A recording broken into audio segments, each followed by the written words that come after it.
Oh, I can't spend the nose. Oh, can't tell me home. Did you see it? I'm glad you stopped by. Take him to him, baby.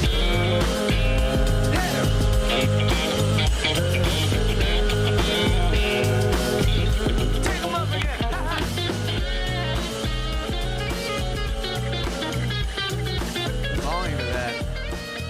The volume of that popped my ear cherry. That was crazy. Oh, can you tell me who? Yeah.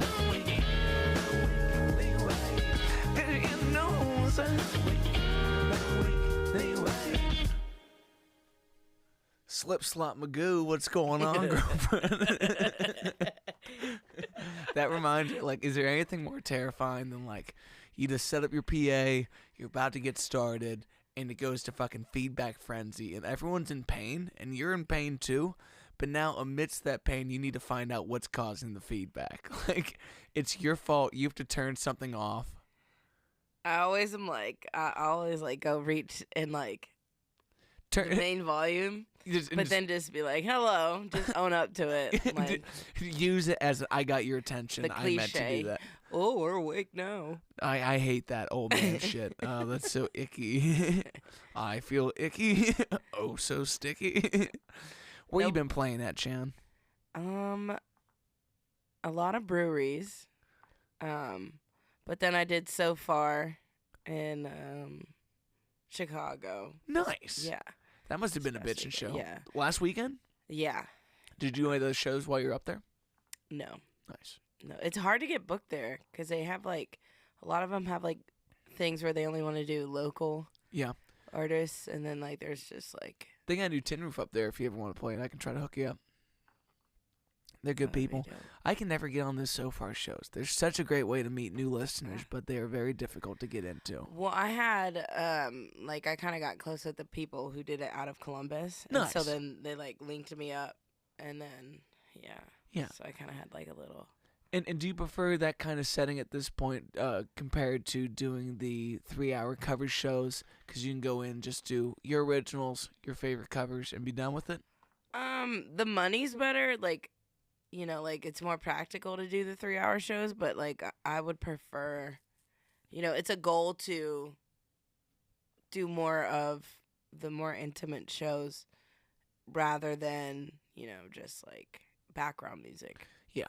And I feel like normally you don't fall into the background music category. Like, you catch people's attention, but any time that you're in the corner of a room, you just kind of, you're put in that category. Yeah. I've been enjoying... playing shows like Ghost Baby, where, like, the attention is kind of, like, on you. Yeah. It's kind of. I still have never played in there. No. Yeah. Do you take your own PA in there, or do you use theirs? No, they have their own sound system. I feel like the sound guy. The one time I heard things in there, it sounded like dump. It's just like it is big cavern room. And well, they've definitely, you know, like, as the years have gone, it's gotten better. Mm-hmm. And then, like, as I've been a regular, we've been able to figure out what sounds good and, like, you know, and as I've gotten, you know, like, copied you and stuff, I've been able to figure out how I want things to sound. Yeah. And just kind of learning as I go.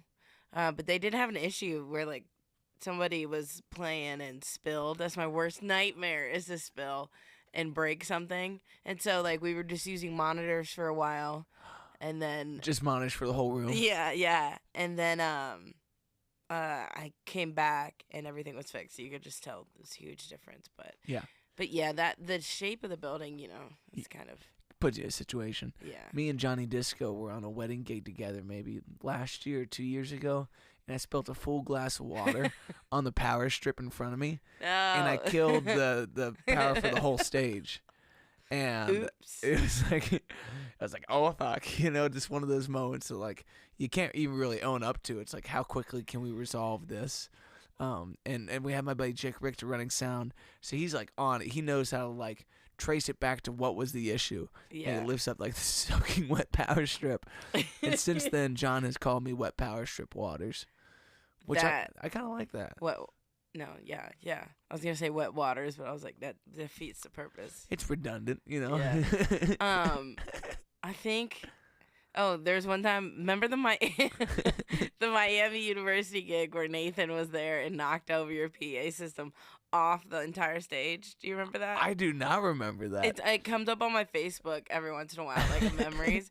But it was back when you had the PAs that were on like the 2 different stands, like On the poles. yeah.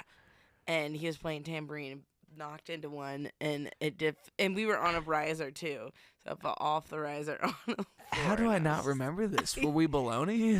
Were we too No, stoned? we were really young at the time. Okay. I think you were still in high school, so Gotcha. yeah, because I was like a sophomore in college. Yeah, because there's a lot of these gigs that's just us that you'll get me too buttered, and then I'm just fucking vacated. Yeah. I was thinking about Paul Brown Stadium on the way over here. It's just like, I don't think I'll ever get to smoke inside that stadium again. No, there's no way. No way. What an amazing time to be alive. I know. We were just like in roped off areas too, just like chilling in the backstage. Yeah, I remember her golf cart going flying by. We're like, that's that bitch. No food hookups though. Did we get food that day? Yeah, but like we had to go through backstage like it was a maze. Yeah. We kept getting lost. When you got me connected with Alex Angela, I played the Girl Scouts of America shows with him. Yeah. At Express Live and then the A&R bar. Oh in yeah, Columbus. yeah. And I remember at Express Live, like I went to like the catering, and like I'd never been like at a show where like we got catering. Yeah. And I saw like a piece of tofu that looked like a Sbarro breadstick. Like, it was just like so long and like limp. And I was like, is this as good as it gets? Is this stardom right here? Like Girl Scouts of America and wet tofu? Like, No. If you were gonna have a rider of anything you want, what would be number 1 on that list? Before a show, like what's the one weird item you want stocked to your dressing room? My comfort food is Cheez-Its. Like probably Cheez-Its. Before you sing? Yeah, I don't do anything. I don't like pay attention to that stuff. I should, but I don't. Like I'll just straight up have ice cream and then go sing and just be like, This is lactissy. Yeah. You ever had a shot called a buttery nipple? I think it's like Bailey's, it's like a cream, and then like something At like else. Rhinehouse? I was thinking the Buckeye shot. I've had those. I've never had a Buckeye shot, but I've had the buttery nipple at a handful of establishments, and it always leaves me like phlegmy. Like, Yeah. it reminds me of old Greg. Like, you ever drink Bailey's from a shoe? You know what I'm saying? You ever seen old Greg? I know that reference, and I've seen like a skit of that, but I don't know. Yeah, you have to exactly. rewatch the whole skit. Yeah. But that like cream stuff. Me and Em were on vacation with her family, and like this pinnacle looking vacation dad where he's wearing like cargo shorts, but they're plaid, like as bad Oh as my crazy. And he comes out and he's got like his Hawaiian t-shirt on and like a cabbie hat and like a lot of patterns going on. I like the vibe. And he goes, "We're leaving today. You want some shit?" And I'm like, I was hammered, and like the family's all getting ready for dinner, so I just go in this guy's condo, and he gives me like some vermouth or whatever like that cream booze is, some beer, some milk, and a bunch of coffee beans. The milk, I was like, I might pass on that, but he was insistent. He's like, you gotta take all of it. It's not like a come pick what you want. And so I tried to really spike my coffee one day, and I put like that cream in it.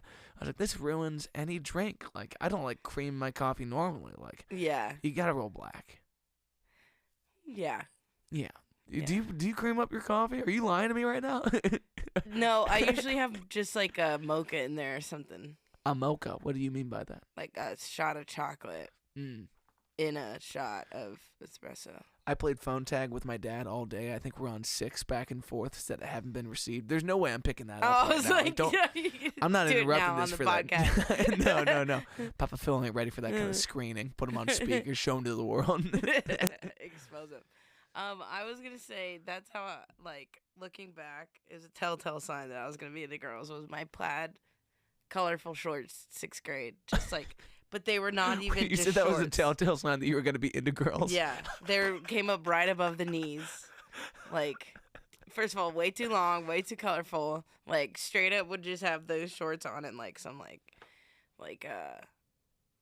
baby yellow colored like tank top. Just ridiculous. I don't think you could say that's necessarily a sign that you were going to be gay, but it definitely says that like you were pretty inconsiderate towards your fashion senses. Like you dress great There are now. signs. there, There are signs. hindsight is collective. 2020. Yeah. Now I will say, no one. It's you and my buddy Matt Lewis that try to get away with sweatpants in settings that have no chance of being sweatpants acceptable. It just your shoes can change it. Explain. Elaborate. Like if I have sweats on right now. Like I would have to if I was gonna get on stage and rock a Nike sweatsuit and had on like some high tops compared to gym shoes. Like Aren't high tops gym shoes? I mean like gym shoes, like running shoes versus, like a pair of like leather.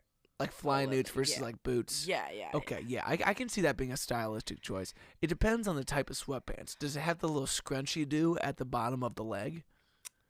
Because I feel like that. No, the longer like this. Okay. Those are a little more formal. I see what. Yeah, yeah. And But they have good pants, like they have good joggers now, that are a good fabric that could be like. I don't know. It's marketed as business sportswear. Business sportswear But I'm is telling fucking you, hilarious. I have to be comfortable on stage the moment. You've seen it. The moment such I'm a texture uncomfortable. person, yeah. The moment I'm uncomfortable, I shut down. You don't shut down. I mean, Just you get like- through it, but like you're I'll clearly sing like irked. this. You're a little twirled out, if you know what I'm saying. But, Yeah, like, yeah. You powered through those moments. Yeah. You had any good uncomfy gigs lately? It's hard to remember where you've been. Like some people ask me, "Oh, where did you play yesterday?" And I really have to think hard. But you kind of stepped away as gigging as your number one focus right now, right? You're back in It's school. picked back up. Okay. though. As the yeah. summers kind of come up. Yeah. I should be more focused on school, but it's kind of one of those things that I just kind of get done. You're good at education, Yeah. though. I mean, you can roll through a program like that. And also, like, what do you feel like the difference is between you went back to school after, like, a year break? No, I graduated from undergrad in 2016. Mm. And then Did you go straight into undergrad after high school, though? Yeah. Okay. Yeah.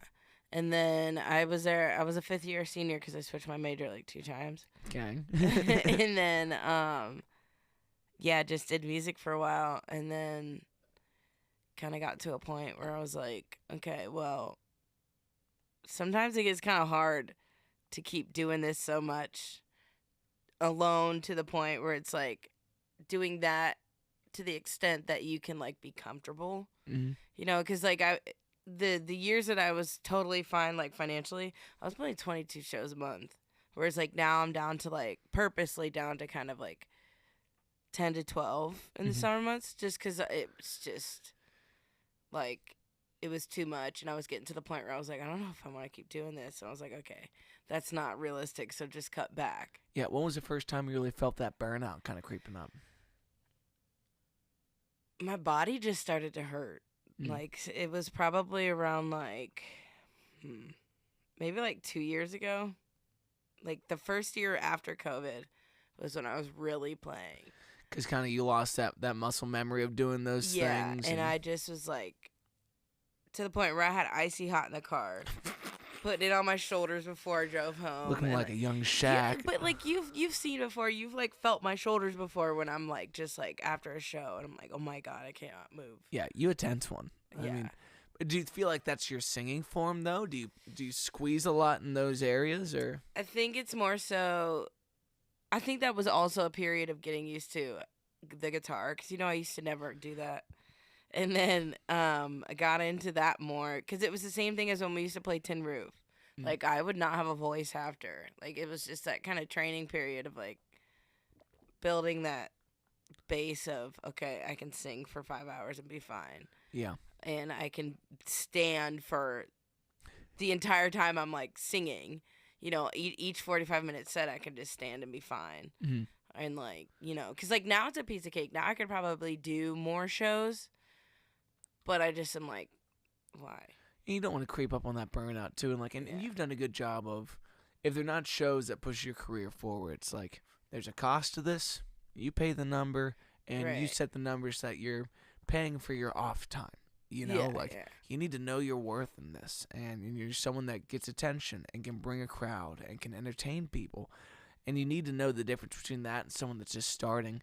Yeah. And the hard thing is, rates typically for a lot of clubs don't change between 1990 and today. Yeah. So you need to ask for your number and walk away if you don't get it. Yeah, yeah. And that's been a big difference of why I can cut back on the amount of shows. Just like, you know, being a little bit choosier of like, you know, I'll do this if, or, you know, kind of like, okay, if you want me to bring my own equipment and if you want me to drive, and just like actually asking for that, like you said. Yeah. Because that was a hard thing to get over, and, you know, like advocating for yourself, because it always comes off as rude to talk about numbers and all of that. But it's like, you know, at the end of the day, everybody understands it's a business. Yeah. So you just have to get over it. And you need to have friends that you're comfortable talking about that with. Like, yeah. That's something that, you know, bigger markets are a little more guarded about that kind of thing because there's more competition. But we're in this city that does not have so much competition that we can't be transparent with each other when you feel comfortable with people. Yeah, like, you know, getting $300 versus $50 when you play in Nashville. Totally. and $50 plus tips, which implies that you need to play whatever they ask you to play, not what you want to play. Which I think there's a line there. You should take some requests, but I'm not going to take requests of shit I don't know for top dollar, because it's not the kind of show I want to put on for people. Yeah. And with going back to school, you're going to have more of a daytime style career, correct? Is that you or is that me? That is you. I just don't even. Oh, my phone's on the floor. Go diving for it. I apologize to our viewers and listeners. It's okay. They'll never forgive you, but that's the way the internet works. That's going to be jarring, though. That will be. Because anytime I involuntarily hear that alarm noise, I'm like, you go dig it. Instant rage. Just instant, like, no thank you. Are we missing something as a society with not having musical ringtones anymore? Like, I'm in love with a stripper. I won't wake up. To a musical ringtone? No. I'll think I'm singing in like my dream or something. I repress a lot of my initial alarms, but I've gotten better about it. I gotta wake up every day at like 6 o'clock to do like some busy work in my life. I mean, are you surprised I'm here on time today? We're a half hour later than we initially intended, but I did ask for that. But like, and I was ready though. I was up. You were also. I was awake. You're like the kind of serial napper that like. It's like I won't budge kind of moments. You know, I function best sleeping 4 hours at a time. Texting you at like 2:30 p.m. is like texting anyone else at like 4:30 a.m. Absolutely. It's like, why would you expect me to be up right now? Like, don't talk to me. Like, my hours are 4 a.m. to 4 p.m. Interesting. No, my sleep hours. So you go. I'm asleep from 4 a.m. to 4 p.m. And I'm awake from 4 p.m. to 4 a.m. every day. Pretty much. And is your workout schedule still around that? Do you still do like the late night gymming and?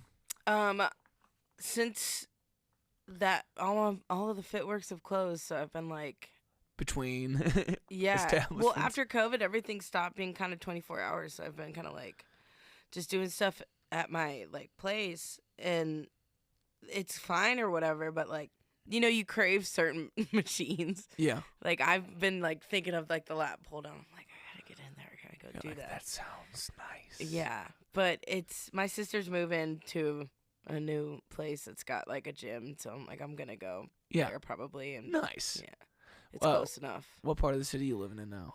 Kenwood. Okay, cool. Yeah. I didn't know if you were gonna be over in the Chester again. No. Never again. I wouldn't say never, but I just don't see it. Yeah. I found don't have a need. Northern Kentucky is kind of the shit. I'm not looking forward to being a Kentuckian. I got to switch my driver's license. I feel like if they don't give me a handgun, then why am I doing this? Well, as like, you know, I do like it over there, but just politically as like a gay black woman, I'm like, I don't think I should make that jump. but it's cheaper. Yeah, and if it's Northern Kentucky, if it's actually Northern Kentucky, you're good. If you're like getting into True. Kentucky, like, Yeah. I don't want to speak for those people, but it does seem a little sus. Yeah. You know. Yeah. Get a little nervous. Yeah, I would like it less. But yeah, me and Em lucked out with how close we are downtown. Like I played the convention center this morning. Oh, I was nice. 6 minutes away. My set was 8 a.m. to 8:20.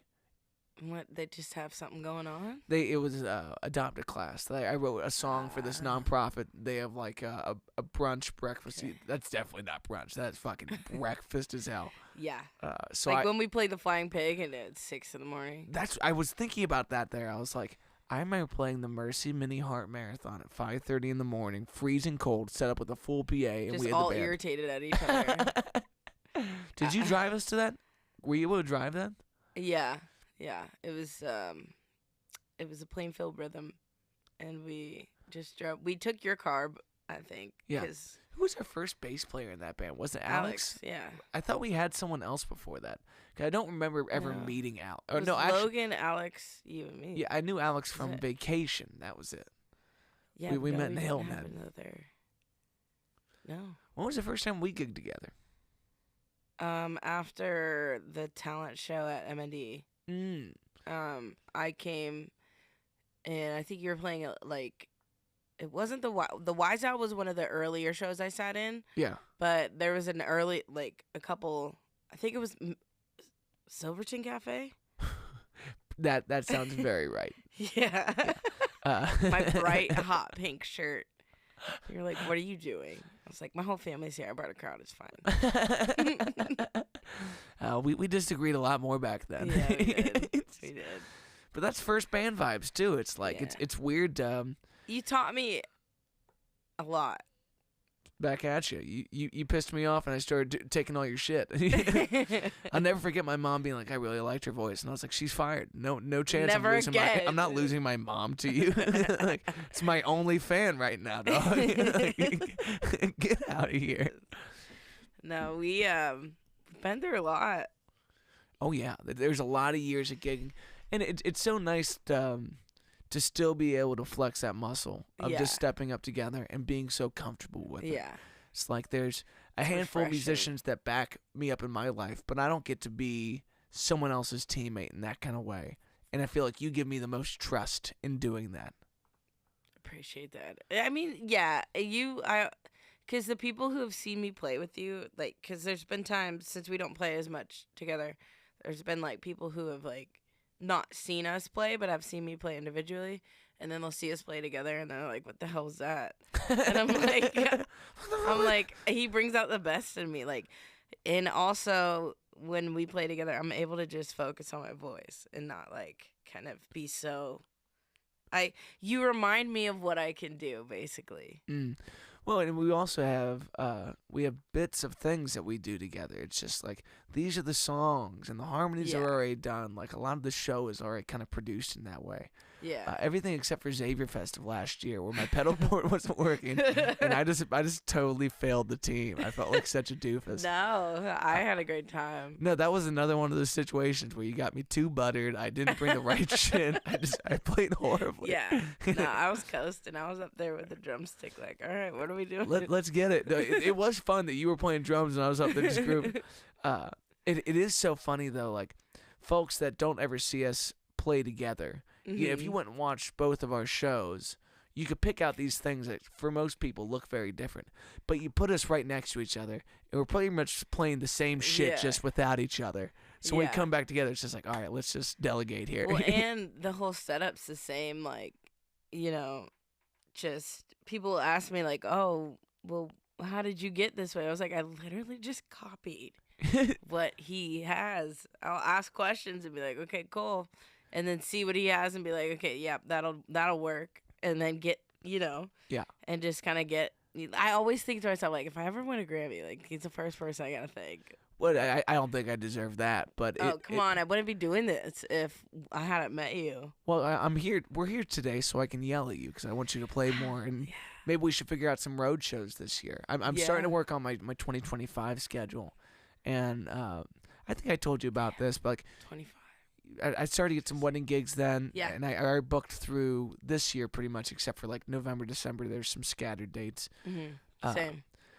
But like, you've always been someone that can look at a city, find a gig, get a gig, make it worthwhile, and that's something that, like you kind of said, advocating for yourself is a really hard thing.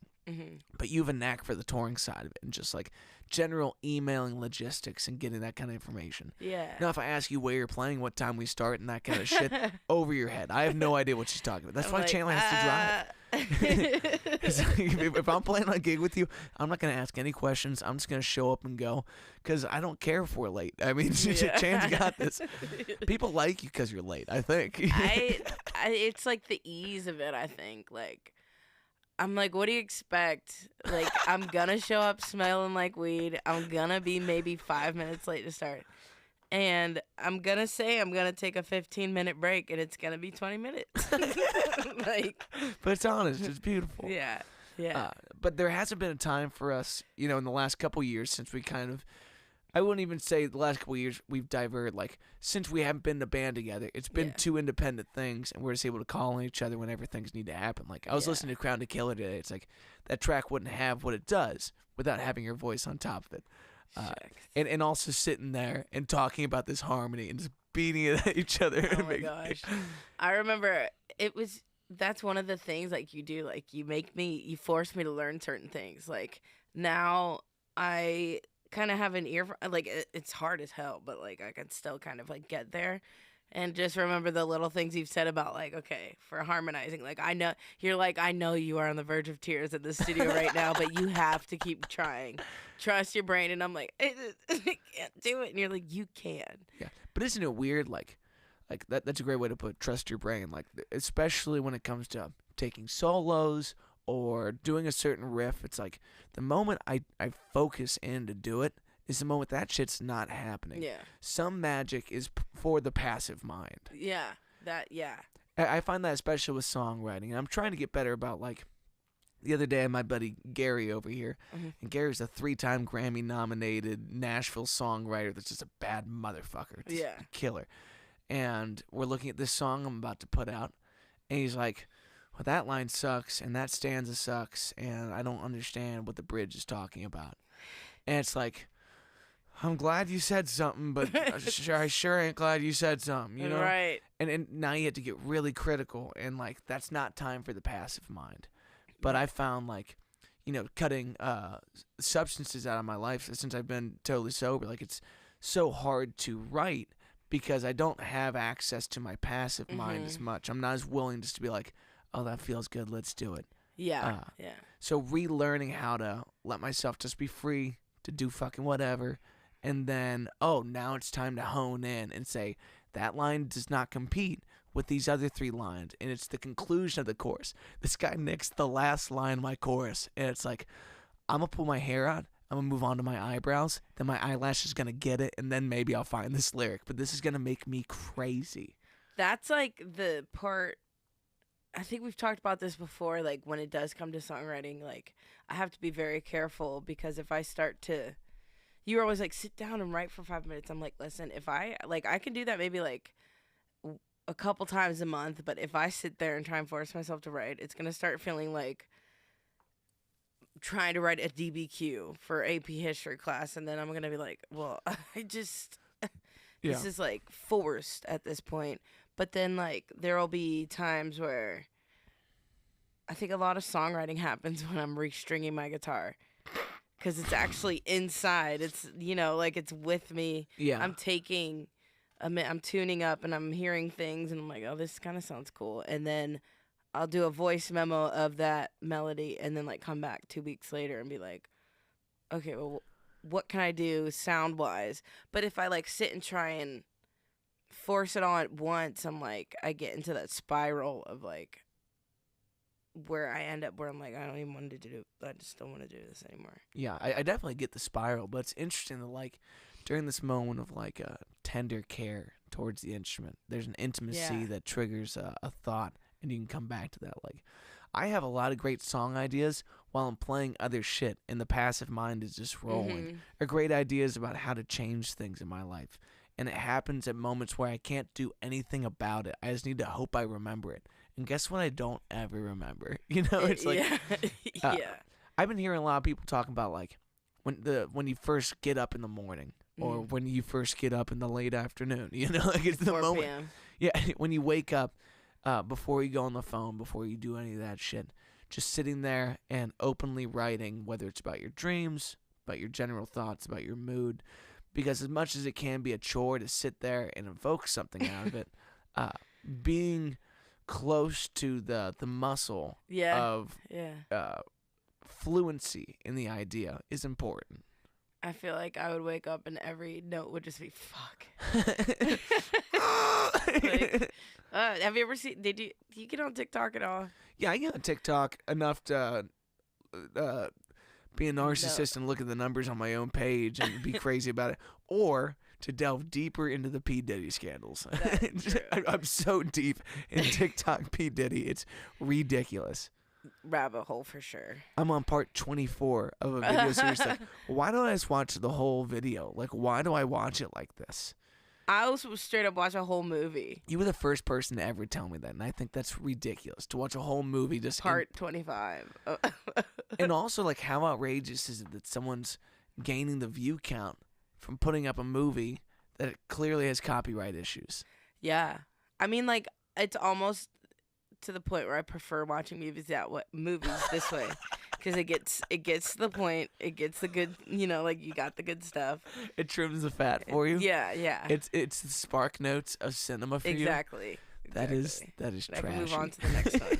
Because or like an episode of like Grey's Anatomy will come up and it's just like the most intense part, and then I'm like, okay, well I have to go watch part 2 real like on 2x speed, just like. Just new subject after new subject, and my brain's just like, yeah. I find like the advice forum of TikTok, not like the feel good, like I forget what the name of that category is, but like I'm gonna give a bad coin of it, like positivity porn, like like hopecore. Yes, exactly. Yeah. It's like when you look at the garden of your mind and body, just know that those sprouts are going to bring you veggies. And you're like, what was that? But when it's like 5 tips for struggling artists to get viral on TikTok, and you can watch that and say like, wow, 3 of those were absolute trash. But these 2, I kind of need to hear. I kind of need to be reminded of that. I'll hear it and still do nothing. I'll be like, oh, wow, yeah. Like I think that's another thing too. Like I've obviously got like I've had ADHD forever. I was like on Ritalin in middle school. Like, oh gee, shit. So I'll have doing lines off a mechanical pencil. I have everything planned out, like a good plan, like a good list of this and that, like how to achieve everything. But I just gets to a point where I'm like, okay, now do it, and I'm like. But I already wrote the list, and so I need a break. Like, but it's slowly but surely, Like I booked, I was like trying to do the Pride sector like the past few summers, so I booked 2 new cities this year. Where? Marysville and Lexington. Nice. And then also doing Cincy's. So just kind of like I definitely have seen like a jump from. Just our regular shows to like actually, more so events. Yeah. Because like I was kind of. I was kind of on that path before COVID, and then it had to stop, and then it's just like kind of revving back up at this point. But it just is coming down to, what do I really want to do? Like I'm 30. Yeah. Well, I think one thing that's really admirable in your case, even if we all have the fear of the first actionable. Like it's easy to put out plans, but like to make things happen. Like it's a fear of the success almost subconsciously. It's like you want it so badly, but then like once you get it, then what? Well, I think there's people that they get talked out of their dreams because they see other people mishandle the thing that they think they want, but I don't feel like you've ever lost the conviction that you're meant for this thing.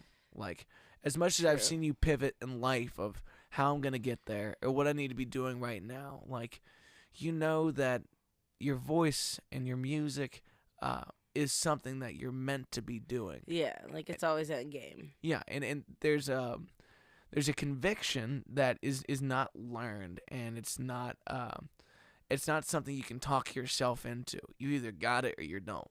Mm-hmm. You know, like there's days where I think I'm absolute garbage. I'm real down on myself about it. But I have no doubt that this is the one thing in my life that I am here to absolutely do with everything I got. And we're lucky enough that there's actual, just like pure joy from it. Yeah. You know, like I just know I wouldn't be happy doing anything else. Like if I want to be truly happy, I have to be doing this. Yeah. So when it comes to going back to school, amidst that, is it kind of like this is a means to an end that I know will help prop up my opportunities? It's kind of like how I felt about undergrad. Like it was just always honed into me. Like this is, family wise, like this is what you have to do. Like this is the societal norm. And as much as I've strayed away from that doing music, like it's almost, I wouldn't say so much to humor my family, but it is to humor my family. And also just like, I've always been told to have my back. And this is a way of doing that. Like, I obviously hope, I'm going to graduate, whatever. I hope I never have to use it. Yeah. But it's there. Yeah. Because, I might break my hand tomorrow. I might, like, you never know what's going to happen. You may get punched in the throat and, like, have to be trached or something. Like, you've been watching too much Grays on TikTok. Chill out. Yeah. This is why I married a nurse, because she knows how I want to be trached, okay? Like, I don't want a regular guy's treatment, you know what I mean? Yeah, true. And, like, not to be morbid, but I think it just comes from, like, what I've experienced. Like, you never know what's going to happen. Yeah. And you just have to be prepared. And it's like, I don't want to have to do anything corporate or anything, like, business-wise, not to say, like, what we do isn't a business, but, like, the conventional sense of, like, an office 9 to 5, like, that gives me so much anxiety thinking that I might have to do that at any point in my life. But, like, there was something about Alan Watts. I think we talked about it before, but it was, like, if money was no object, what would you do? And then he's like, okay, then do that and master it, and you'll be able to make money from it.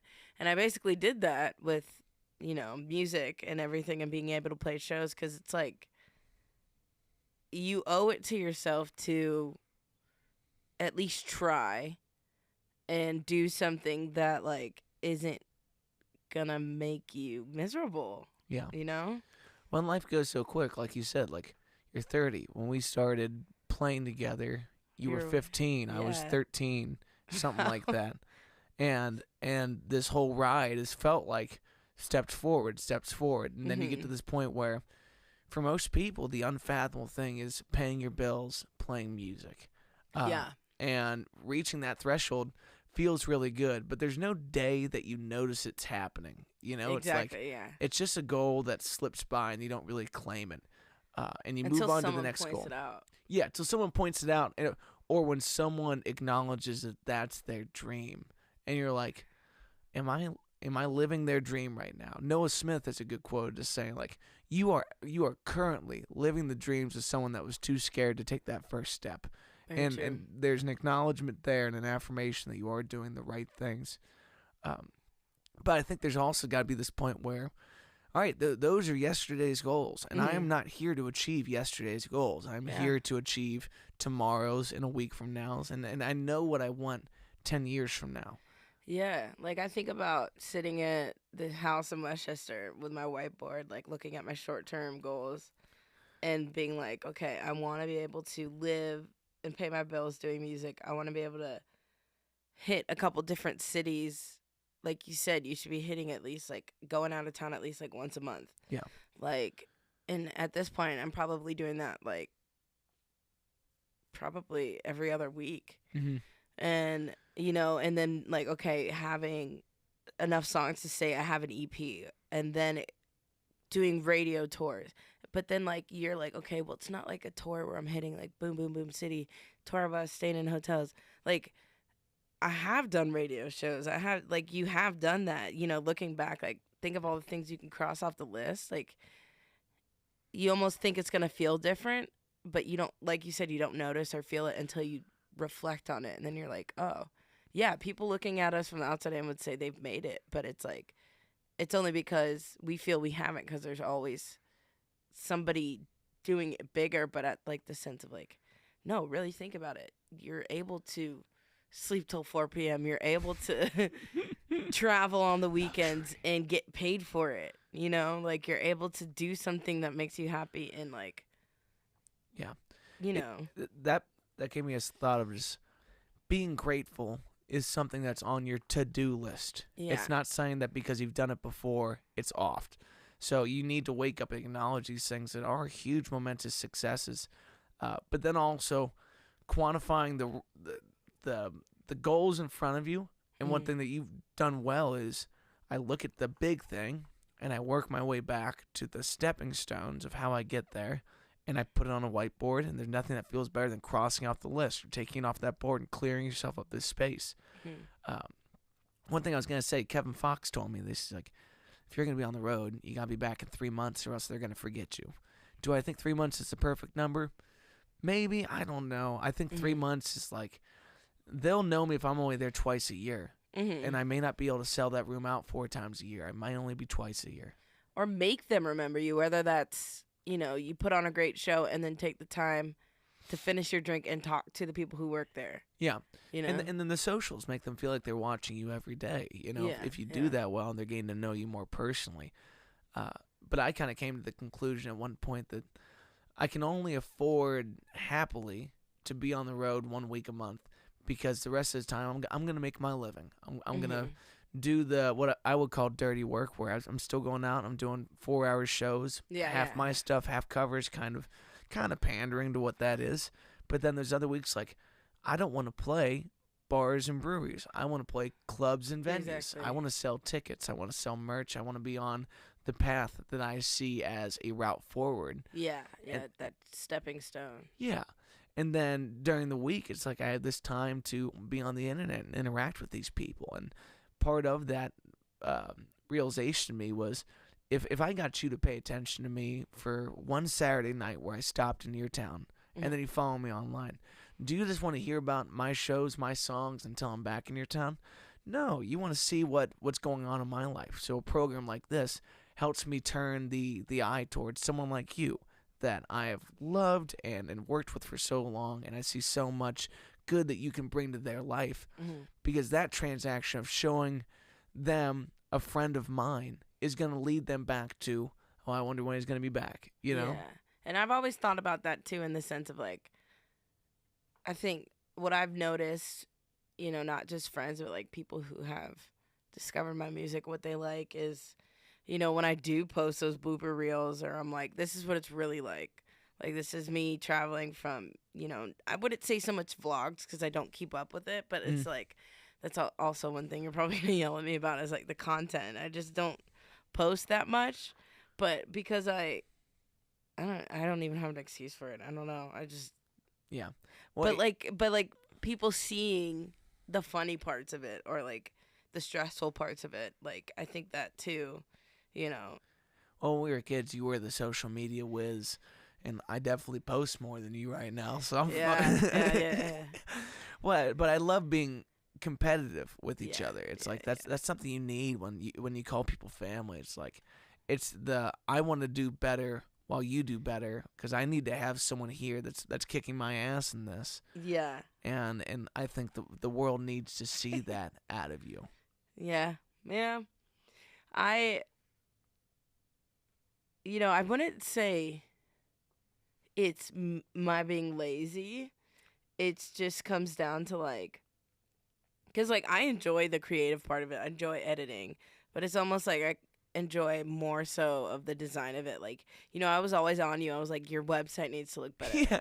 I'm like, this is your brand. Like, because, like, the moment I've helped other people get websites and make them look a certain way, they're like, yeah, I'm getting booked. I'm like, yeah, because you look legitimate. Like, it's not.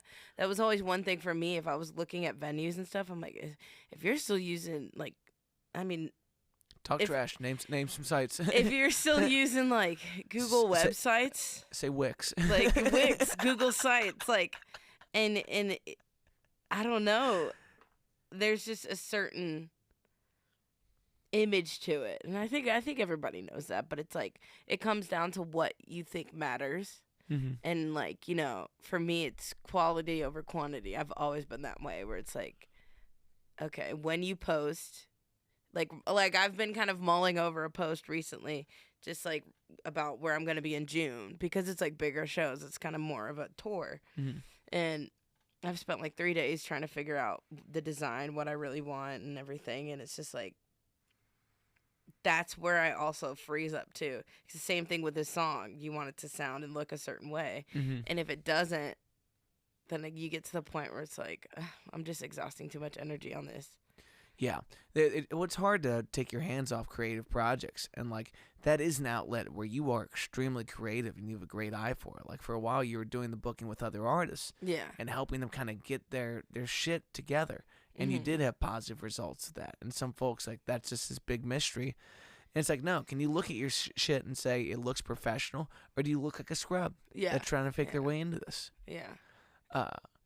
I saw a TikTok of a dude being like, just so you know, right now, while you're toiling over the EQ of this or, like, the real particulars of your song, there's a kid making a music video with an iPhone in his closet right now that's going to be way bigger than your shit. So you might as well just put it out and get it over with. Yeah. And it's like, yikes, yikes, yikes. He's very right. I'm such an equipment whore. Every day I look at Facebook Marketplace and Craigslist Of course think about you do. that toys are going to make me sound better. It's like, dude, right now I just bought a studio desk from our beautiful Sam Ash because it's closing. Yeah, and I've been looking for a desk for so long. And I was so excited about this, but like once you get it, the thrill's over. Yeah. You know, now it's like you're Buyer's remorse. Do you remember when I got those wireless receivers and you were like, I question your purchases sometimes, and I immediately returned them the next week? You're like, you don't need this. like the wireless for your guitar. It was a guitar and mic adapter. It was the X5 stuff. Yeah. That stuff is great. Like You were like, this is $600. What are you doing? I was like, I don't know. sometimes that stuff, like, it's a feeling of professionalism. Like, Yeah. I recently switched to having all my stuff be wireless, only Yeah. to find out that I've been too soft, and I can't. Do I have the fucking balls to take a wireless mic off the stand and walk away from my little battle station and sing to somebody? And use it. Yeah, and there's so much power in that if you can do it, but it takes some work. Like today, I had my wireless set up. I'm playing in a convention center for 500 people. It's 8 a.m, and I got a loop going. I know I'm gonna take a solo, and I got my wireless on so I can step out and play a guitar solo. How far did I go? 3 feet? You know, like I took 3 steps away from my battle station and gave you a little one of these. You know, a little one of these. I think for me, it's more of the aesthetic, the look. Like, I hate having all the wires everywhere. They are hideous. And, like, I know you used to do the carpet thing, but it's like that's a whole big-ass thing to carry in, too. Like, for sure. It's nice to have a clean setup. You know, it makes you feel...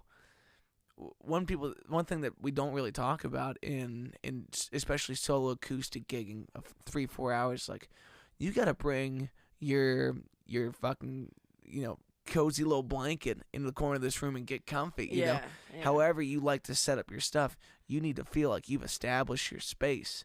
Also in a way that when people look over, they're like, oh, I wonder what this guy's going on. Like, I bring this kick drum out to put my drum pad on, not because I use that kick drum, it's because I don't want you to look at me and be like, that guy's using a computer. I'm playing the drums, goddammit. So if that's what you need to see to make this conclusion, it's there. I had a very long conversation during my break with somebody at Lobies. They were like, your friend was here. And I was like, oh, yeah? Who? And they're like, Matt. And I was like, yep.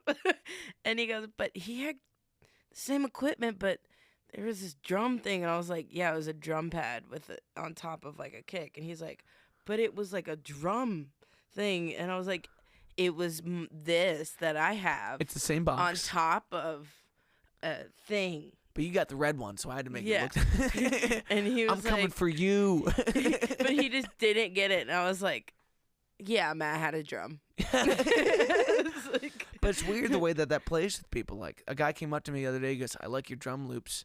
And I was like, thank you. He goes, so those like pre-programmed? I was like, how? Come closer so I can smack you. Come here, come here.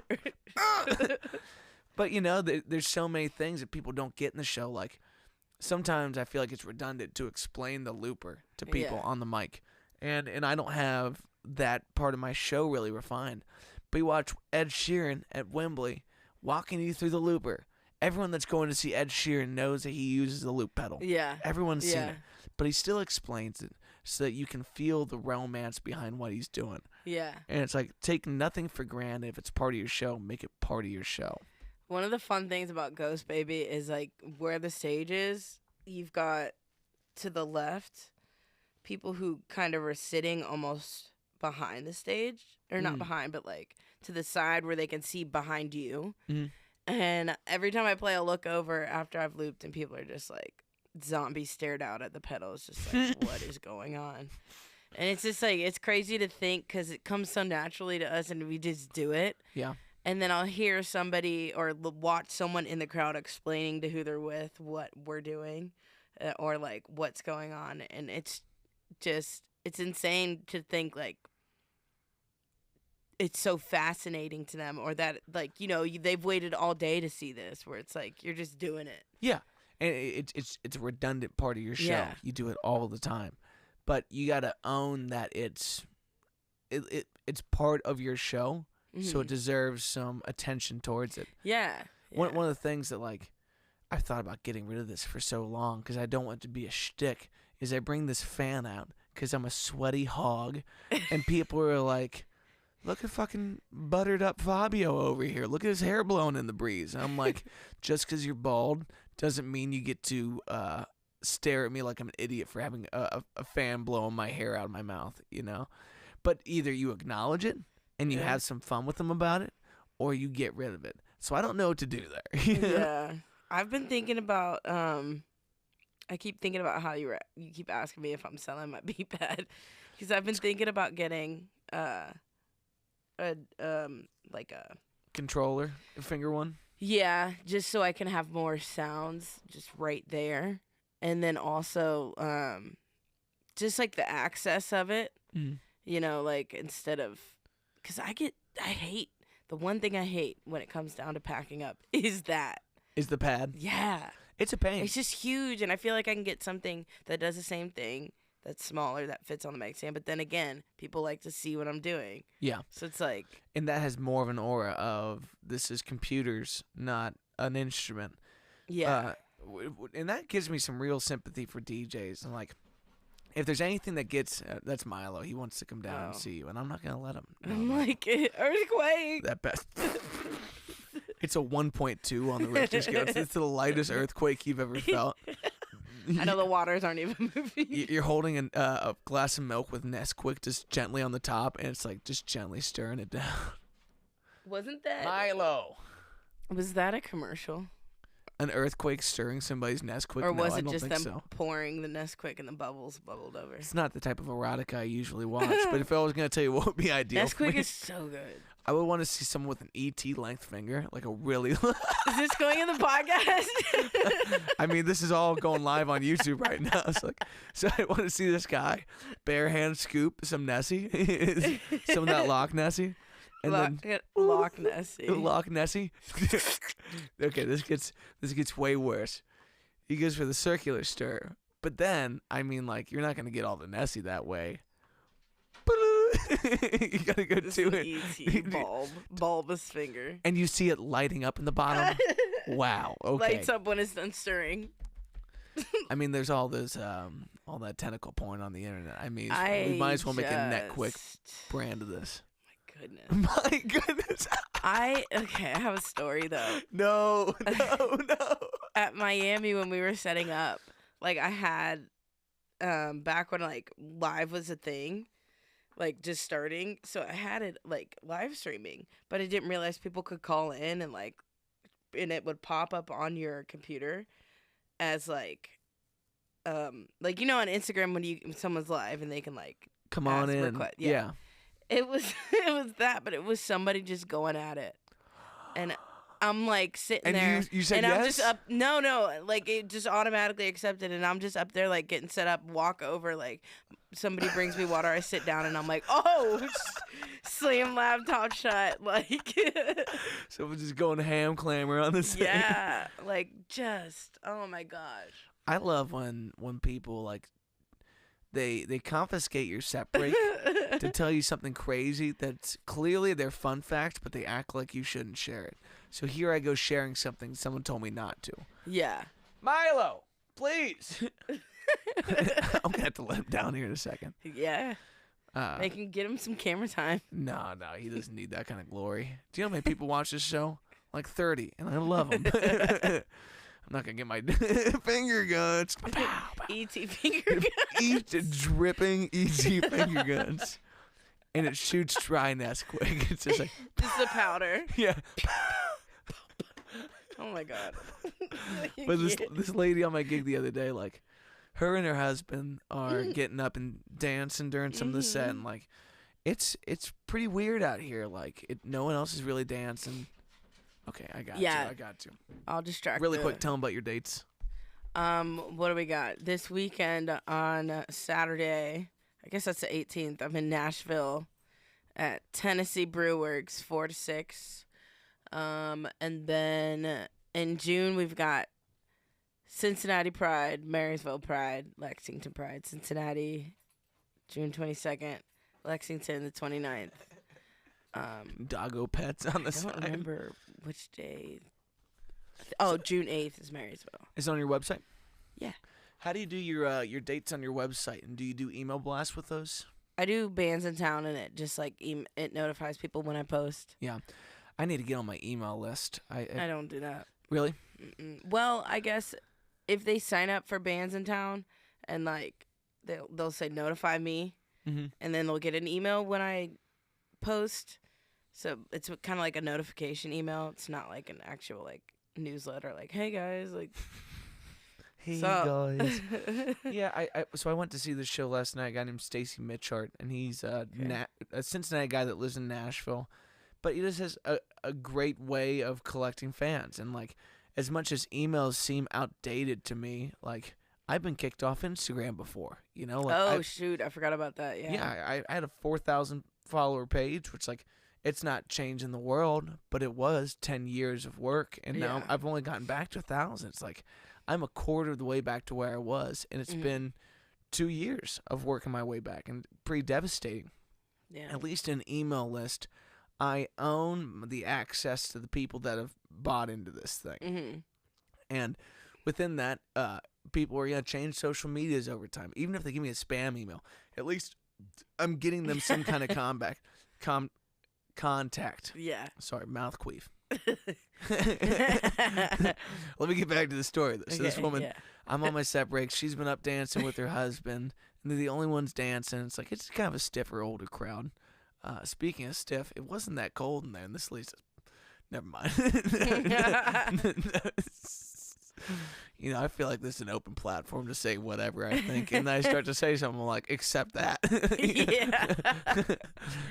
but this lady, she's like, I was like, "You're a mother? Happy Mother's Day. You celebrating?" She goes, "I got pregnant the first time I had sex on my 18th birthday after an Eagles concert," and I'm like, for a first sentence that you're gonna give me. That was excellent. Like, great opening. I mean, I've never gotten that much off of LinkedIn. Like, you are better than the internet. Getting hit on LinkedIn is something else. You've been hit on LinkedIn? Yeah. Please tell me more. It's just weird. It's just messages like, "Happy birthday, beautiful. I don't know you." Cringe. Or just like, "Hey, I'd like to go. Let's go networking." I'm like, that's not what you mean. Let's go networking. Like, let's meet for coffee Sends and this picture and that. of ET fingers. Let's go networking. Like, and talk about what? Yeah, you're like, I actually don't work in the corporate world. Yeah, like, you see, I don't know, unless email me. Like, just. You want to hear about some cringe gigs? I've recently started doing some work with a singing telegram company. That's honestly perfect for you, though. No, don't say that. I show up, I play one song, I get paid for that. But the first one was like, This guy calls me like it's a very nice guy, and like he runs this company that does singing telegrams. He's like, all right, I need you to go to a Subaru dealership. It's this guy's birthday. His mom's sending it. You need to sing in this Bare Naked Lady song. I'm like, I don't know that Bare Naked Lady song, and it's meant for a duet. And it's all acoustic. And it's all acoustic. Yeah, you just pop in. Just walk in, and he's like, can you get a balloon and a Hershey bar? And I was like, no, not today. It's like, maybe if you give me some heads up, I'll go through the rest of this. But like, I don't feel like doing that, especially not the first one. Yeah. And he's like, dressed up, real fun. I have a good time with it. And I'm like, I'm not playing dress up for this. Like, absolutely not. And like, but I'll wear my normal gig wear. Like, I'll look nice. You know, I'll look like I do when I go on stage. Because it's an advertisement for you too. Yeah, exactly. It's like someone's gonna recognize me at a gig at some point, and I'm not gonna degrade myself. Like, I'll take the cash for the gig, but this isn't like dress like I'm in Bon Jovi and go fucking tear it up at a Subaru dealership. Yeah. But I had a fine experience doing the first one. I did a Mother's Day one that was a good bit more uncomfortable because it was in somebody's home. It was like, close your eyes, honey. I got a big surprise. Come on in. It's like, oof. I've done that for like fans, but not like just randoms. I've stepped through the door, okay? And I also had the thought, like, should I really be entering into somebody's home? Like, this doesn't feel safe. Like, is it just like an app you sign up for, or is it like just somebody? This was a guy that went through my website to get my email, then called me about it. He's like, you open to more of these gigs? I was like, you call me, I'll tell you if I am. You know, it depends on the situation. I'm like, you can text me, but don't ever call me, please. I only call you. You know, you're one of the people I make exceptions for, and I actually answer. There's something really endearing to me about like someone calling, and I know it's because they have nothing going on, and they want to talk for a really long time. Yeah. There's only a few people that, like, I'll always answer that for, but there's a couple randos. Like, I called a guy that works security at one of the clubs I do yesterday because I got a friend request from him on Facebook, and I'm like, I thought we were all our friends on Facebook. Is this something I should be worried about? He goes, no, dude, my other account got blocked. I was like, well, how you doing? Turn like a 20-minute phone call. No. You got to embrace that kind of shit. Come on.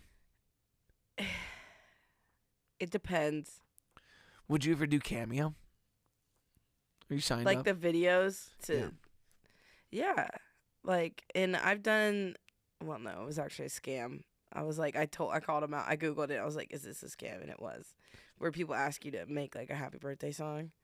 Yeah, I've gotten that as well. And I was like, sorry, this is a scam. And then they said that to the scammer. Sorry. And then they didn't reply. No need to be polite. Yeah. Like it goes a little bit like this. Suck my ass. Scam. But yeah, I mean, like, I'd do Cameo. I'd do, if it was legitimate, like, Songfinch or whatever, where you actually are writing a song for people. And just, because, like, that's, if they give you the content, that's easy enough. But, I feel like that can be almost more difficult. Like, when I've done that with nonprofits, like, it's a really touching thing to be asked. And the first couple drafts feel really easy. But then it gets tedious because you're one person presenting a song to many people, and they all have input. And now that they feel like they're in on the process, some people like to squeeze ideas into things. And like, yeah, I wouldn't be. Yeah. I'd be like, this is it. This is what you're getting. Yeah. I'll perform it at this. Like, tell me when to perform it. Yeah. Or, like, if they're like, can we hear this or that? No. Sorry. Well, you got to have, like, that line of what you're willing to do for people in this. Yeah, like, yeah. Because there's so many weird asks. Like, if I play a wedding gig, like, it's touching if you call me for your wedding. I would love to. It's a great way for me to make a living, but also be a part of your special day. Yeah. And if you come to shows 15 years down the line, that's the guy that played my wedding. That's a connection that I can't beg for. But sometimes you'll play their wedding, and it's like, here's the 20 songs I need you to play. Yeah, I had that recently, and then, like, they were emailing me, and it was over the weekend, like, I was out of town or whatever, and, like, it wasn't until a good, like, 2 weeks later, and I think it took me maybe, like, 3 days to get back, and, like, on that third day, they were like, this is going to be our final contact, we're not going to, like, need, and I'm like, I just didn't even answer because I was like, fine. First of all, I don't want to learn these 8 songs. And second of all, like, chill. Yeah. Like, I get it. It's your big day. Yeah. But especially when it comes to what I call humping and dumping material, like I'm going to learn a cover for your day. Yeah. I'm going to do that within a 2-week time frame. Because I can't be worrying about that 6 months in advance because I have other songs that I'm learning for other events and just moving on from. Yeah. But it is funny, if you keep your book organized, the accumulation of all this weird shit that you've learned is hilarious. Like my ultimate tabs, like the extent of... I got that app. I didn't pay for it. I just got the app. Oh, I paid for it. It is so awful in the unpaid version. It's atrocious. Yeah, the unpaid version is terrible. But it's only $20 a year for me. You must have gotten in on it. I feel like it was like $7.99 a month, and I was like, nope, no chance. Because I already use that I use OnSong. Yeah, you do. Yeah. One thing that I've been trying to get more into with my original stuff is like, okay, I need to make my charts a little bit better because sometimes you'll pull up lyrics for a song that you want to play, and you're like, I don't remember how to do this. Like, I really don't know. Or us when we're doing something, I don't remember the bridge. Keep going. Dude, how many bridges have we skipped in our friendship? It's like, probably most, you know? Yeah. But categorizing the songs in a better way that, okay, say I have a keyboard player coming along and they don't want it with the capo on. I can transpose it. I can spit it over to them. Most of those guys, instead of reading lyric charts like we do, want chord charts, which is just a mind fuck for me to make. But like, it's a good chance to practice that. But I've started to put like my nose keeps itching, and I swear it's not because of butter, you know. But I like putting my bits about the song, the context I'm going to give you before I play this, and the stuff that I found does work and doesn't work. Like, there's 5 songs I say are from the category known as dirty shit I wrote for my wife. And people love that category, except my mother and her mother, you know, and that's understandable. Seems like you don't like that category. But, like, having things that open up what the premise is going to be is another reason. Attention, we're into it. Attention, we're into it. And sometimes I try to organize those in, like, a notes folder that's just the bits. Like, no, I need that in front of the song. Yeah. So when I'm swiping through my set list, I get reminded of these things. Yeah, you talk a lot more than I do at shows. I just am like, boom, boom, boom, get into the next song. But, like, it just depends on my mood, and it's always so different. Yeah. And, you know, and a lot has to do with the crowd, too, you know, and the response you're getting, whereas I feel like you're better than I am at that, whereas, like, you don't care what the crowd's giving you. You're just going to talk and do your thing. I've definitely gotten better about that, where it's just total disregard for where they're at. It's like, I need to do my show, unfortunately, you know? Yeah. I have gotten into, like, okay, so we have the looper that's like this filler when we need to. Like, so I'm going to start the loop, and I'm going to talk over the loop, because you're most afraid of silence. I started doing that. Yeah. Yeah. It's like, that's much more comfortable to people. I've also started doing heavy medleys with the loop. So, like, I'll make one groove, and I'm going to play songs on top of that groove until I can't think of a goddamn thing to go over that groove. And then we're going to move on. That's if I don't want to keep building. Yeah. Because some people get worn out watching you build loops. But I still want to keep true to my original cover. Yeah. Or else what am I there for? It's like, I'm not here to sell you Girl Scout cookies. Daddy cook these, okay? You know? Yeah. That's chocolate chip. You know what I'm saying, dog? You know? I'm surprised you haven't done or copied my tactic of the table tents with the QR codes, because that's like when I remember to set those out. Nice tactic. Yeah, when I remember to set them out, because I've got the QR code for like tips, song requests, and then tour dates. And people will, you know, there's some days where the song requests just keep coming, and that's like a $5 Venmo here, there, whatever. And I notice a big difference on the days I don't set it out. Yeah. I definitely need to get into that. And I was thinking, like, it helps people engage more, too. Do you need to have the table tents, or can you just have a white piece of paper that's QR code, yada, yada? Sure. Yeah. Yeah. I'm definitely gonna order something like that probably today, because this guy Stacy Mitchart last night had something like that. Yeah. Do you find it's most beneficial to have QR code, but then everything it's good for? So I did. So like mine are I've done it where I've put a business card on the table, my old square ones that have a QR code to everything, like, which is just kind of like Snapchat, like all of that.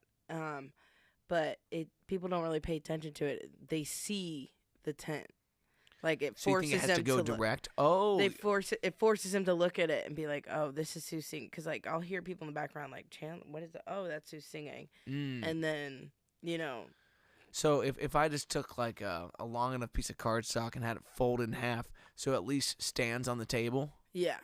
Okay. And I ordered. I paid probably like $120 for like 120. Like it's like $1 piece, and they're printed on both sides. Yeah. And you really went into the design of those. Do you think the design is as important as just logo? Here's the link. Here's what's on the link if you want it. Because I'm sure a design professional would look at what I have and be like, that's atrocious. Because from mine are black, and then like the picture, it's like a gradient to like an orange. Like it's not cute, really. But I think it fits the vibe of like the style of my set, Yeah. What are like how many bullet points could you put on there before it becomes too much to look at? And then what are the really important ones? Yeah, I kept the words minimal. It just says Chandler Carter, and then it has my website at the bottom, and only 3 QR codes with like one word title for each QR code of what it is. Like tips? Yeah, tips, request list, dates. Gotcha. 3 words. Do you think request list is really important to have on there? Mm-hmm. I don't even want to tell them the covers I know. Like I want you to ask me to play my shit. Well, it's very self-indulgent. But that's hard because, for me, I'm more of a performer, whereas you're more of a singer, songwriter, artist. Like you like playing your songs. I don't want to play my songs. Fuck you, Chan. It's just what it is. That pisses like me I off. know, and it's like I like singing other people's songs. And that's how I engage with the crowd because you're more talkative, whereas I'm like, okay, let me find a way for people to talk to me without talking to me, because people don't. I've noticed people when I had my big sign, people don't want to walk up. But they can scan that from the back of the room. But I do think there's something more intimate about being like, oh, it's already right in front of me. Yeah. So do you think having one QR code and then saying what's on there to go looking for feels like tips, touring, merch, socials? Like, is that enough to be like, oh, I'll scan this and I'll scroll and find the shit I want?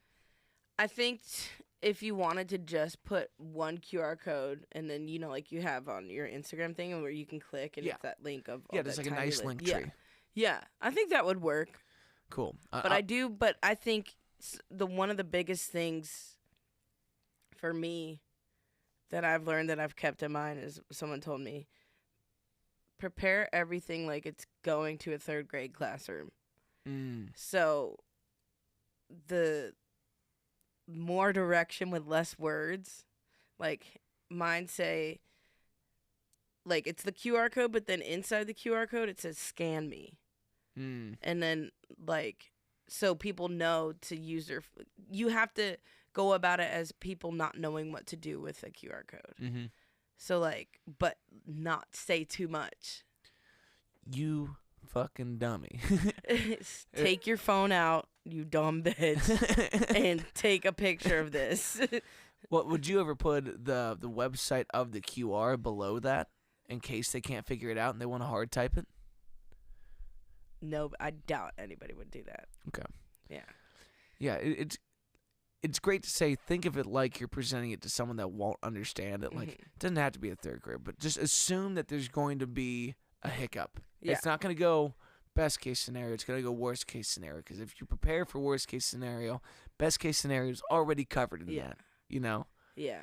And I kind of did that in the sense of like where you can hit the QR code thing I use is QR code generator, and then you can like obviously you scan the Venmo or whatever tips, but everything is the same list, but it's just in a different order, so they could still get to everything. But it's just so they're different it's link trees that fail proof.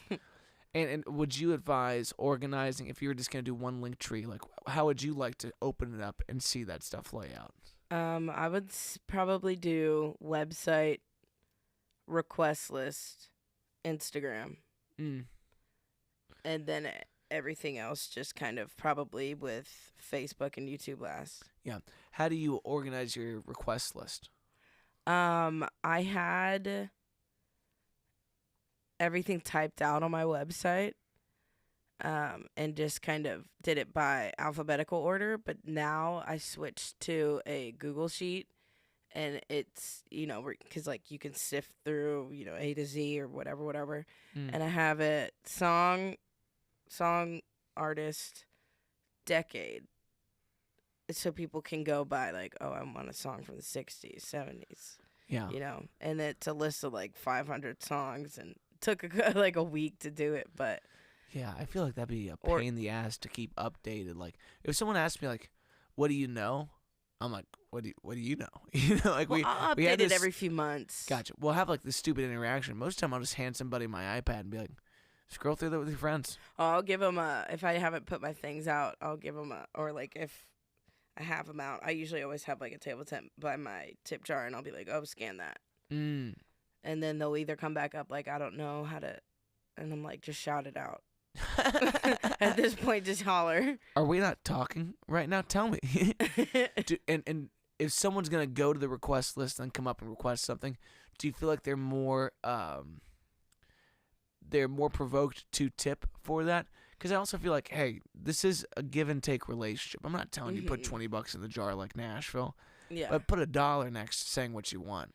Yeah, they'll usually like if they can't, like they don't know what to do, they'll just like go back to the table and then see there's a tip option and then do it that way, or they'll come up and like throw a, But then I do still have like the people who will just drop a 20 in and be like, I've got these 3 songs, pick one. Which is a great vibe. Yeah. Like I almost like the mystique of like, I don't know what you want from me. Yeah.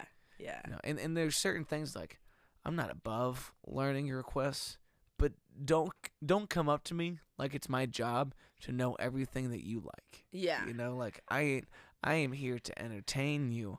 I am not here to perform for your demands. Like I take requests, not demands.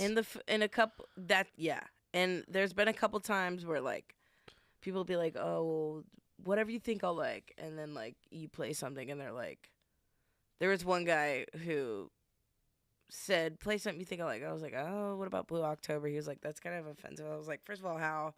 Second of all, you asked. And third of all, like, I'm not gonna think that hard about it.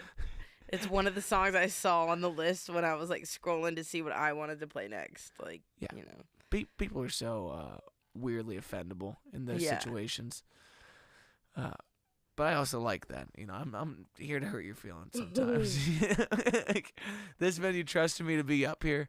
If I hurt your feelings, that's what I'm being paid for, baby. That's kind of what I've learned from you too. Is like when we're doing shows and people will come up and request something, you'll look at me like, I'm not doing that, or like you'll be like, oh, someone said to shout them out, whatever, and you're like, I'm not doing that. You're just like, nah.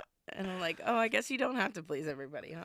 Well, like if you're already getting paid. If I'm doing happy birthday, I'm doing it once. You know, like I ain't doing 3. Like if it's an insert name here, go for it. And like some nights I can be sweeter than others, and I want to be more considerate to people and do things that they would want me to do so we can have positive interactions. Yeah. But I certainly have put a bit of my pride into that in a way that's both positive and negative. Like, I don't want to take your shit. I do want to make a joke at your expense, and I do want us to be friends. Like, so where we're going to land, Yeah, or the people who try to come up and be like, let me just sing with you, or like, let me make a toast, and you're just like, you cannot let them do that. And I'm like, all right, noted. Yeah. So here's where I have to be mean. It depends on the situation, but for sure, like, the automatic answer is no. Yeah. And if I'm feeling great, maybe. And if I'm obliterated, get the fuck up here. The other day, this girl came up. She's like, can you play Landslide by Stevie Nicks? And I was like, yeah. She's like, I normally like that on Capo 4. And I'm like, I don't care what you normally like. I'm singing this. We're going Capo 3, Daddy-O. It's just So slightly changed. I get into the song, and she's like, it's at Fishbowl. She's like leaning on the front table, like watching me sing this. And like she's into it. So I don't know if she wanted to sing or not. Mm-hmm. But I recently went to this wireless setup. So the last chorus comes up, and I stick a mic in her face, knowing that I'm not in the key that she asked for. And I'm like, go for it. And between you and I, she doesn't do well. And the internet, you know. But at the same time, she did this thing that she really wanted. It was within my parameters of what I'm comfortable with. Yeah. She gives the mic back, and she goes, I've never sang on a microphone before. And I was like, I'm glad we shared this moment. Then she bought some merch. It was really pleasant after. Yeah. If she would have told me she's never sang on a mic, get out of here. No Yeah. chance. No fucking way. But you know, if you come up and you're like, I'm a really good singer, and you're like, sometimes I burn a pizza roll. I don't care. Like, you know, what are we talking about here? I'm at work. I don't care what you do for fun. Yeah. You know? Yeah, it is work at the end of the day. Like, sometimes, you know, it's such a good time that sometimes I'll forget that and be like, oh, I need to lock in. Max Gears, you know Max, right? Mm-hmm. Max is a wonderful dude. Very, very good-hearted, very generous. Like, if I go see Max at a show, he'll pull me up there to play. And not everyone's into that. Some people come up to watch. Like, I'd always rather play than watch, but that's me personally. Me hovering on the side of your stage, like, hey. Get up. When you were at Low Spark, I was like, I'm gonna make her sit there until she wants to sing. Because if I just ask you to come and sing, it's like, oh, fine, but no, I'm gonna make you fucking wait. But Max has a feeling of it, like, if you come up and ask me if you can sing a song on my break or something like that, you might be better than me. You might knock me out of the water. So get up here and let's give it a try. Mm-hmm. And I think that's a really positive, optimistic way of going about it. But after you see so many train wrecks, you just quit letting people stand on the tracks. You know what I'm saying? You know what I'm saying? You know what I'm saying? Or you let the person up there that spits all over your mic. Oh. That's why I always have wet ones in my bag. It's a good call. Clorox wipes are a must-have. But then I got to eat a Clorox wipe, you know? Yeah. Most of the time I'll take my pop filter off, and I'll hand somebody a mic, and I'll put that back on there. Yeah. But now I have... it's like having someone spit under a blanket, you know. And now it's like festering. I've had to get new. It's like $10 for my Sennheiser, where you can just like screw the top off. And yeah, you ever lift those boys up and look inside? Like, oh my God, food, mold, spit, germs. One time I looked inside, and I swear, like. In God. all white mold, it was a picture of the United States. It was like a perfect little diagram of the continental U.S. No Hawaii, no Alaska, just the big blob, you know? And I was like, Jesus. It's like, no wonder I got a sinus infection. And what's even worse, I took it out, and instead of cleaning it, I started scraping it off with my I gave it the E.T. finger. Just UV light. That's so gross. Johnny Disco will take all of his mic caps off and put them through the dishwasher at the end of the year. I'm like, what do you do with the little fuzzies on the inside? He goes, I get rid of those. I'm like, what? But what's interesting is, like, those are kind of like a pop filter. You know, you had like the windscreen in front of you. I was hanging out with my buddy Gary the other day, and he blew my mind. And this may be the type of technical thing that you're like, I don't care about that, Matt. But, you know, like, if you're working in Logic, most of the time you're like, well, I don't sing notes below a certain frequency, so I just low cut all that shit. He's like, why would you take away from the wholesomeness of the voice? Pull it out when you need to pull it out, which is not an innuendo. So he showed me how to, like, put the low cut on a trigger for when you have P's and other plosives, things that have that push of air, B's and P's and what other Manila? Wow. Manila mice, you know what I'm saying? That doesn't really have plosive, but like whatever has that push of air that's not persuasive. Penis head. You know? Whenever you have those, flip this on and get back so you can have a more authentic picture of what the vocals like. Blew my fucking mind. I was like, I'm an idiot. Yeah, I've gotten into adjusting EQ and like, because I've been doing more like songwriting and kind of just like recording top lines and stuff, just on a nothing too like instrument heavy. Yeah. And just being able to mess around and hear the differences of like moving the high passes and low passes and like Totally. We just spike a frequency and just drag it across and realizing where that stuff sits. It's like, it is very, the guys that can just call it off the dome. I find that really weirdly impressive. Because it's hard to, without that reference and that bass line, it's hard to hear what's changed to that extent. It's like opening up a box of Crayola and calling out the bizarre color names just by looking at it. You're like, that's Fuchsia McCranberry. And you're like, what kind of 24 fucking bag is this? Skin. That is, the skin color box. SKYN. It's not real crayon. I'll never forget. It would feel like an eraser. Oh. I'll never forget when you got your booth and you had like your baby bottle mic and we were in there working like doing the cover of Location. Yeah, we're two people in this booth. It's like way more noise than it needs to be. It's just you and me coughing our balls off in here smoking your pen. And it's like, why are we in here boxing this thing? Like, we can do this way more considerably anywhere else. Jeez.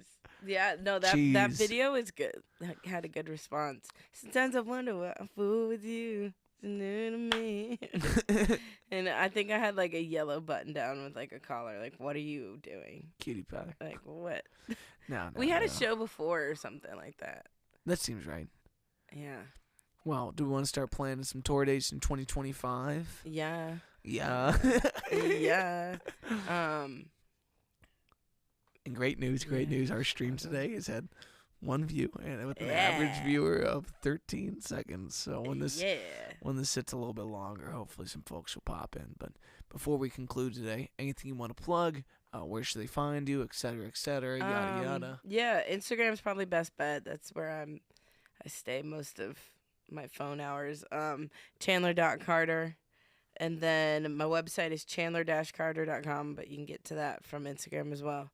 And I'll be on the road in June, going to some Pride shows, Marysville, Cincinnati, Lexington, and then taking it easy from there. Cool. And for the ladies trying to slide into Chandler's DMs, just know SpongeBob memes are definitely the way to your heart.